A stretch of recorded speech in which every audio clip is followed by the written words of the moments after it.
All right. And I just come on like that. I did. It came on like that. So, all right.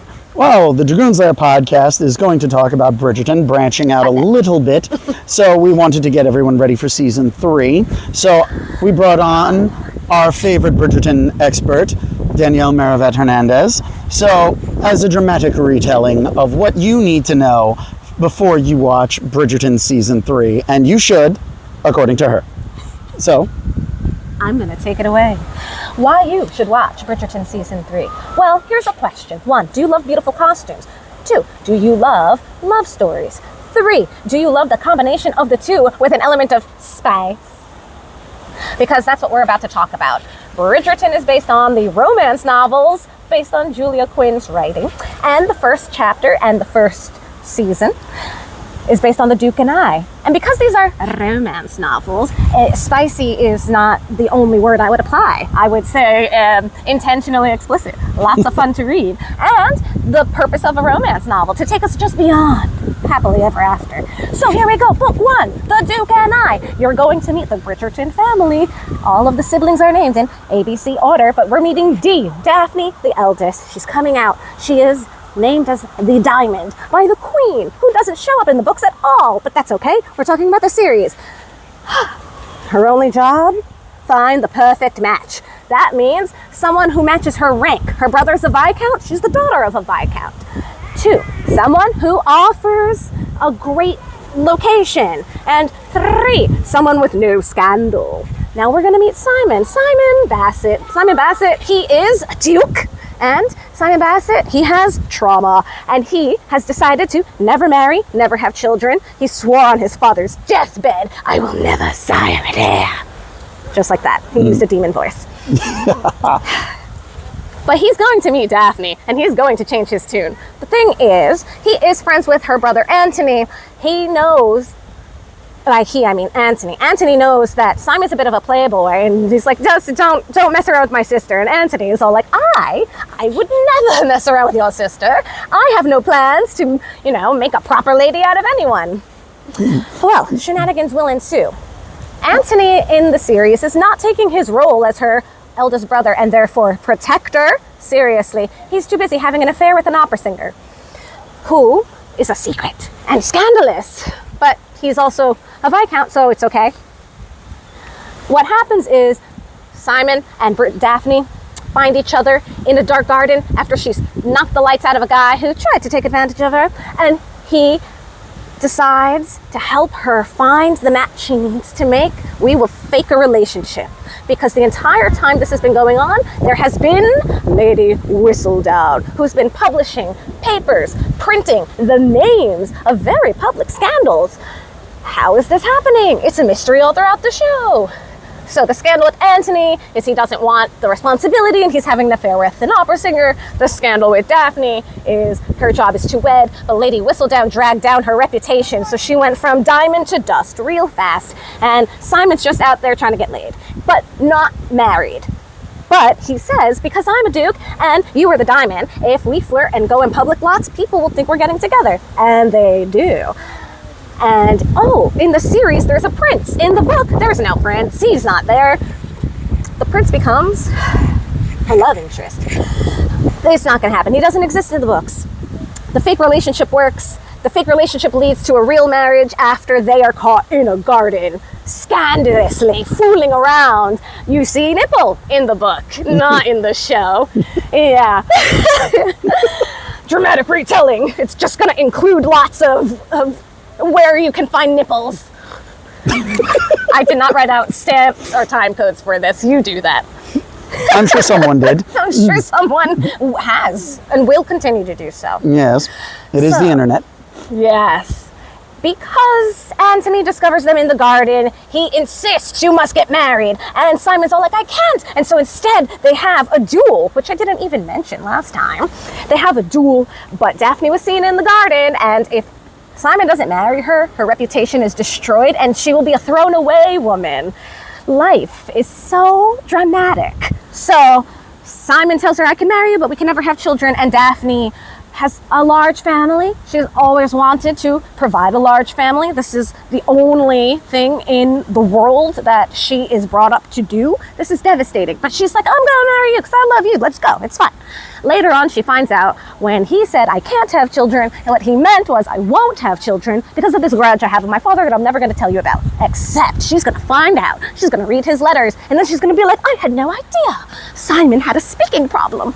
But they get back together. It's going to be fine. It's going to be fine. After, before it's going to be fine, though, there is this time where he and she get together, and she has now learned how to get pregnant, and so she rolls over on top and she holds him down and she keeps him there until she gets what she wants. Consent is important, folks. Talk to your partners. But this is the 1800s. Consent doesn't matter in the 1800s. That is not okay. It did. It mattered. It's just people are very abusive. In the book, he was drunk. It made it so much worse. It was not great. I was actually impressed with how they chose to go with it in the series. Okay. They're going to have a fight.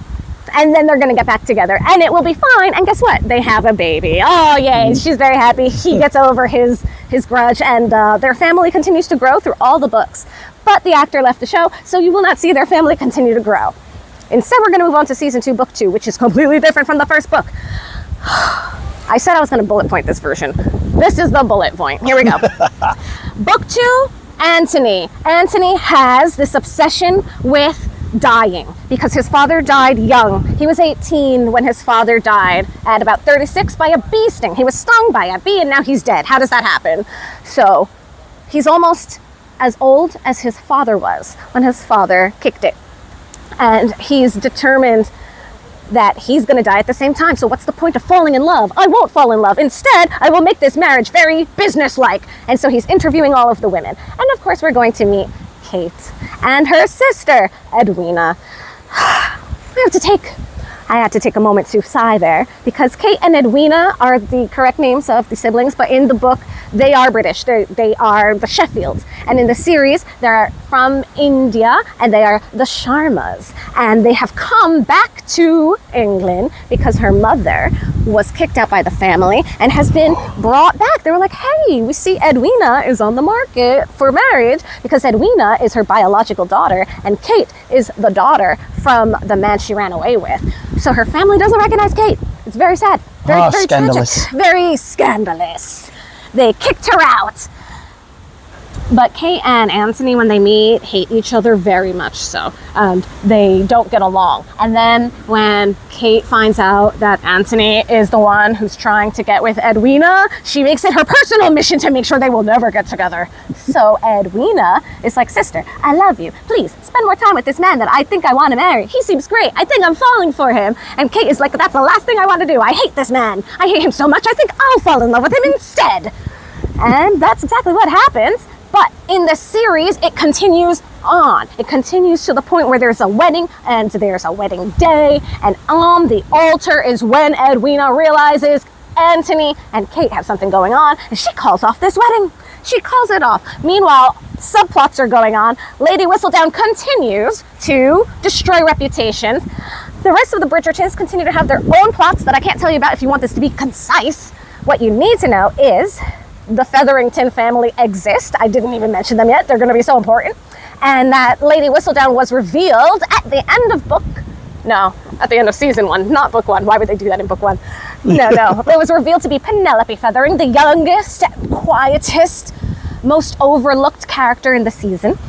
And in this, we discover that Lady Whistledown has revealed what's going on in the Bridgerton family, but particularly with Eloise. Eloise has been sneaking away, going to political meetings and book parties, learning, putting knowledge in her brain. They don't like that because it's also very dangerous, the neighborhoods that she's going to alone. Don't do that.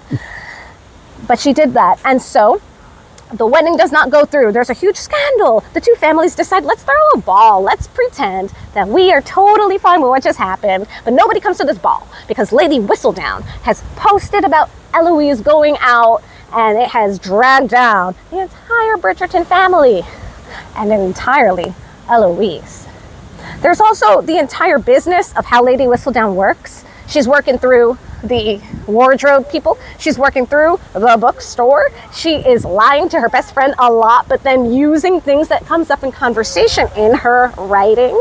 It's very conflicting. But let's go back to Anthony and Edwina. Edwina was really in love with him in the series. In the book, she could not care less. She was actually in love with somebody else, and she was very happy when she did not have to marry him. Yes, that guy does not exist in the series, though. Oh my. It's okay, the prince exists, and people are like, oh, I hope Edwina gets with the prince. Yes. So what you have here instead is Kate saying, I'm going to go back to India. Anthony saying, you can't go back to India. Kate saying, I'm going back to India. Me going, how many times are we going to say India? And for the rest of the episode, that's what we're going to do. We're just going to keep saying India. But she won't be going back because Anthony insists he's going to declare his love for her publicly. It's going to happen, but not before a bit more conflict, a thunderstorm. She's going to get thrown from a horse. She's going to almost die so that Anthony can be like, oh, that face you just made, that's what Anthony did in his heart. His heart was like, what am I doing? I knew I loved her, but I was afraid of love. But once he made that discovery, he decided going towards that fear and having her so much more important than having her go back to India. And so they get married and it's fine. Everything is great. Complete deviation. The book was so hard for me to read. I don't like enemies to lovers. They really hated each other. And in the book, he sees that she is stung by a bee. And then because he remembers how his father was stung by the bee, he decides, actually, he doesn't even decide. He reacts. He's like, that bee stung your chest. Gotta get the poison out of your chest with my mouth. And then they were discovered. So they were forced to get married very early on in the book while they were still enemies. And then through marriage did they become friends. As you read the books, Kate is great because she becomes the next family matriarch in place of the mother, Violet Bridgerton, who we love. She's still in the books. We're not getting rid of her. I'm just saying, new roles to look out and chaperone people. Book 3 is not season 3. Book 4 is season 3. We're moving on. You're going to meet Colin Bridgerton. You met him in season 1. I just didn't talk about him. He was in love with someone else in season 1 who doesn't matter because she's not here right now. He is the love interest of Penelope Featherington, the most overlooked, the most ignored, the most spinster, although she and Eloise are the same age. She's 28 in the book, and by the time, at that age, if you're not married, why are you even here? Well, she, in the series, is going to decide, it's time for me to find a husband and get the heck out of this Featherington family, because they are crazy. And it looks like she's going to be asking Colin for help. We're going to watch him decide to help her and then struggle with his feelings as he realizes Penelope is more than just a friend. Indeed. In the book, it went like this. Penelope was going about her business, Lady Whistledown business, acting normal. She's 28 years old and she realizes she wants something for herself.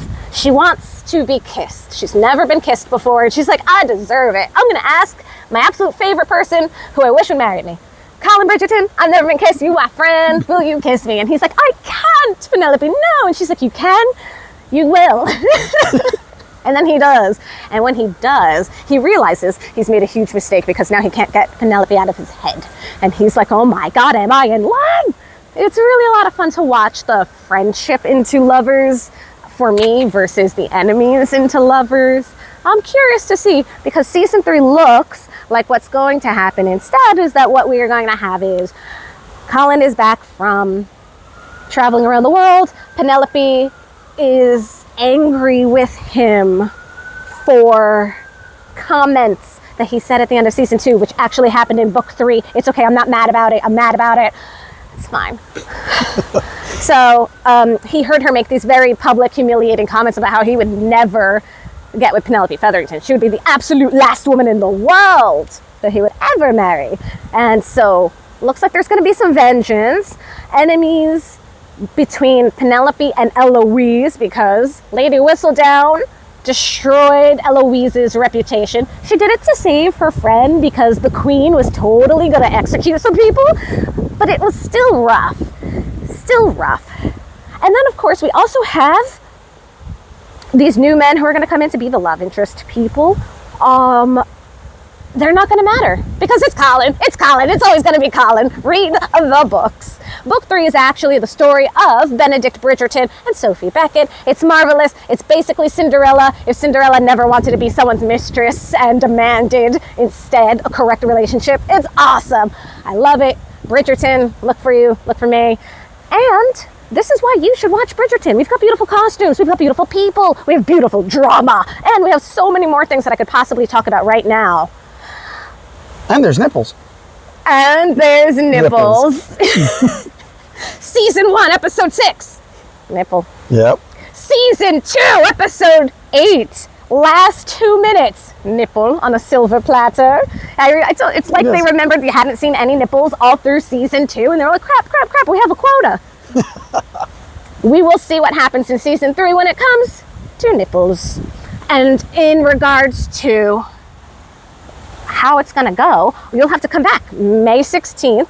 That's when Bridgerton season 3 will be releasing part 1. Yes. And then there'll be part 2 later on in the year. In June. Yes. Well, we'll have you on the show to discuss the first episode of season 3 of Bridgerton. There will be spoilers. Oh, there definitely will be.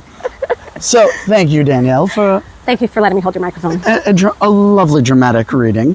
So, make sure you check it out. And don't forget to check out the Dragoons Lair podcast on Spotify, iHeartRadio, Apple Podcasts, Amazon Podcasts, and on YouTube.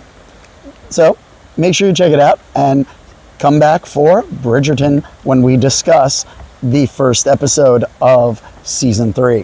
Where we will spill the tea. Oh, and Danielle will. Thank you, and we will see you all there. Woo.